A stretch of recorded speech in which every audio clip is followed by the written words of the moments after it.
Hello everyone, আসসালামু আলাইকুম। বিদেশ লাইফ উইথ শম্পা চ্যানেলে আপনাদের সবাইকে স্বাগতম। আশা করি সবাই ভালো আছেন। তো প্রত্যেক দিনের মতো আজকেও একটা বড় ভিডিও নিয়ে চলে আসলাম। তো আজকে যাচ্ছিলাম একটা বড় শপিং মলে ঘুরতে। তো আজকে পুরোটা দিন আমি কি করেছি সেটাই আপনাদের সঙ্গে শেয়ার করব। সকালবেলা ঘুম থেকে উঠে বাসার কাজ সেরে আমরা ট্রেনে করে রওনা হচ্ছিলাম ঘুরতে যাওয়ার উদ্দেশ্যে। তো একটা বড় শপিং মলে গিয়েছিলাম আজকে একটু দরকারে। তো ওখানে গিয়ে প্রথমেই দেখতে পেলাম বিভিন্ন ইস্তারি, আবার রুম ক্লিন করার অনেক সরঞ্জাম, যেগুলো আমাদের বিদেশে প্রত্যেকটা বাসাতেই আছে। তো আমার বাসাতে আছে জন্য আমি আর নিলাম না। তো এই শোরুমটা সত্যি অনেক বড়, আর এখানে অনেক জিনিসপত্রের দাম একটু বেশি। আমার মনে হচ্ছে এখানে প্রত্যেকটা জিনিসের দাম অনেক বেশি। আর এগুলি সব ব্র্যান্ডের ভালো মানের জিনিস, যেগুলা অনেক দিন ব্যবহার করলেও এগুলো নষ্ট হওয়ার কোনো চান্স নেই। তো ওখান থেকে বের হয়ে আমরা একটা গোল্ডের দোকানে চলে আসি। এখানে আসার পরে দেখতে পাই বাচ্চাদের অনেক গোল্ডের চুড়ির কালেকশন, ব্রেসলেট, নেকলেস। তো এই সাইডেরগুলো ছিল ইন্ডিয়ান গোল্ড, 24 ক্যারেট হবে হয়তো। আমি অত একটা ভালো করে দেখি নাই, তবে গোল্ডের কালেকশনগুলো অনেক ভালো লাগছে আমার। বাচ্চাদের চুড়িগুলোও অনেক ভালো লেগেছে, তবে বর্তমানে গোল্ডের দাম অনেক বেশি। তো ওখান থেকে বের হয়ে আমরা আরেকটা শপে চলে আসলাম, যেখানে সব কিছুই ছিল পাটের বানানো। ব্যাগ থেকে শুরু করে সব কিছুই পাটের বস্ত্র দিয়েই বানানো। তো ব্যাগগুলো দেখতে সুন্দর, আর আপনারা হয়তো বা মনে করবেন এগুলোর দাম অনেক কম। আসলে না, এইগুলা হচ্ছে ব্র্যান্ডের দোকান। এগুলা সব কিছুই এখানে বেশি দামেই কিনতে পাওয়া যায়। এখানকার ট্রলিগুলো অনেক ভালো লাগলো, লাগেজ যেগুলো বাংলাদেশে যাইতে আমরা নিয়ে যাই।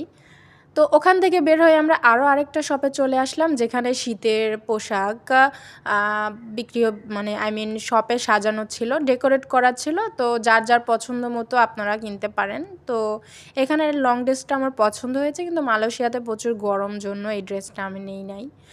আর মালয়েশিয়াতে এ ধরনের পোশাক সবসময় পরে থাকা যায় না, শুধু কোনো রিসেপশন ফাংশনে গেলেই পরা যায়। তো এখানে ঘোরাঘুরি করার পরে আমরা আরও আরেকটা শপে চলে যাব এখন আমাদের কিছু কেনাকাটা করার জন্য। তো যাওয়ার পথেই দেখতে পেলাম আরেকটা শপিং মলের ছোট্ট একটা শপ, এটাও ব্র্যান্ডের। এখানেও প্রত্যেকটা জিনিসই অনেক সুন্দর লেগেছে আমার। তবে এগুলা সবই ছিল শীতের পোশাক, যেগুলা মোটা কাপড় দিয়ে বানানো।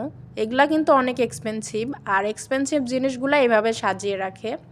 প্রায় বাংলা টাকায় এক একটা ড্রেসের দাম হবে 40,000 50,000 টাকা। তো আমার প্রত্যেকটা জিনিস অনেক ভালো লেগেছে এই শপিং মলের। আর এই পাশে যে এই স্কার্ট সহ টপস, এটা আমার অনেক পছন্দ হয়েছে, কিন্তু আমার বাজেটের বাইরে। কিনতে পারবো, কিন্তু অযথা এটা কিনে টাকা নষ্ট করতে চাচ্ছিলাম না আমি। আমার পছন্দ হয়েছে, এ ধরনের কাপড় পরতে আমার অনেক ভালো লাগে বাসায়। তো ওইখানে ঘোরাঘুরি শেষে আমরা আরও একটা শপিং মলে যাওয়ার উদ্দেশ্যে রওনা হচ্ছিলাম। এই পাশেও দেখতে পেলাম যে সেম ড্রেসগুলাই ডেকোরেট করে রেখেছে, ভালোই লাগতেছিল দেখতে। ওখান থেকে বের হয়ে আমরা যাবার পথে দেখতে পেলাম আরও একটা শপ, যেখানে এক্সপেন্সিভ ব্যাগ, এক্সপেন্সিভ সব স্যান্ডেল, জুতা স্যান্ডেল যত কিছু আছে, শু, সব কিছু এখানে পাওয়া যাবে। এখানকার এক একটা ব্যাগের, এক একটা জুতা স্যান্ডেলের দাম অনেক বেশি। এখানে যারা আসবে তাদের ফকির হয়েই বাসায় যেতে হবে আমি মনে করি। তো এখানকার প্রত্যেকটা জিনিস আমার ভালো লেগেছে। পরবর্তীতে পাশেই আরেকটা শপ ছিল, যেখানে ছেলেদের পোশাক থেকে শুরু করে মেয়েদের সব কিছুই আছে। তো আমার হাজব্যান্ড এখানে কিছু গেঞ্জি পছন্দ করতেছিল, টি শার্ট, যেগুলো সে পরে সব সময়। তো এই পাশের পুতুলটা দেখে আমার অনেক হাসি পাচ্ছিল, তো যাই হোক, নাই বললাম। আর ওই দিক দিয়ে আমার হাজব্যান্ড একটু কেনাকাটা করতেছিল, আর আমি এদিক দিয়ে ভিডিও করতেছিলাম। তো বিদেশি মেয়েদেরকে দেখলে ভালোই লাগে, কিন্তু ওদের পোশাক পরিচ্ছদটা আমার একটুও ভালো লাগে না। তো এই শপিং মলের এই শপটাতে প্রত্যেকটা জিনিসই হচ্ছে এক্সপেন্সিভ, ব্র্যান্ড কালেকশনের, যত প্রকারের যে দামি জিনিসপত্র আছে সবই এখানে আছে।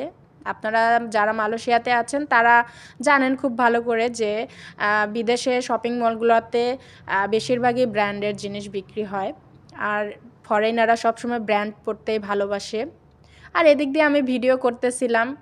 আর আমার ভিডিওগুলো পুরোপুরিভাবে উঠতেছিল না, কেন আমি বুঝতে পারতেছিলাম না। তো এই পাশে আমাকে দেখা যাচ্ছিল একটু একটু। আর শপিং টপিং শেষ করে বাসায় চলে আসলাম। বাসায় এসে একটু বিকেলে পার্কিংয়ে গিয়েছিলাম, পার্কিংয়ের মধ্যে একটু হাওয়া খেতে গিয়েছিলাম। পরবর্তীতে একটু ভিডিও করে নিলাম আপনাদের দেখানোর জন্য। তো আজকের আকাশটা অনেক সুন্দর লাগতেছে। অবশেষে বাসায় চলে আসলাম। এসেই একটু পরেই আবার রান্নাবান্না শেষ করে জানালার পাশে বসেছিলাম, একটু হাওয়া নিচ্ছিলাম। তো দেখলাম আকাশে মেঘলা মেঘলাই দেখা যাচ্ছে। তবে রাতের বেলা মালয়েশিয়ান বিদেশের আকাশগুলো একটু বেশি সুন্দর লাগে। তো সর্বশেষে একটা কথা বলি, আমার ভিডিওগুলো যদি আপনাদের ভালো লাগে অবশ্যই আমাকে সাপোর্ট করে পাশে থাকবেন এবং প্রতিনিয়ত নতুন নতুন ভিডিও পেতে অবশ্যই আমার পাশে থাকবেন। তো আপনারা সবাই কি রাতে ডিনার করেছেন অবশ্যই একটু কমেন্ট করে জানাবেন। আর আমি আপনাদেরকে প্রত্যেকটা সময় নতুন নতুন ভিডিও দেওয়ার চেষ্টা করব, সবাই আমাকে সাপোর্ট করবেন। আসলে আমি মালয়েশিয়াতে থাকি শুধুমাত্র আপনাদেরকে প্রত্যেকটা জিনিস দেখানোর জন্যই এই ভিডিওগুলো করি, যেন আমার সঙ্গে সঙ্গে আপনারাও বিদেশের কি কি আছে, কোথায় কি আছে দেখাইতে পারি। তো আজকের মতো এ পর্যন্ত, আল্লাহ হাফেজ।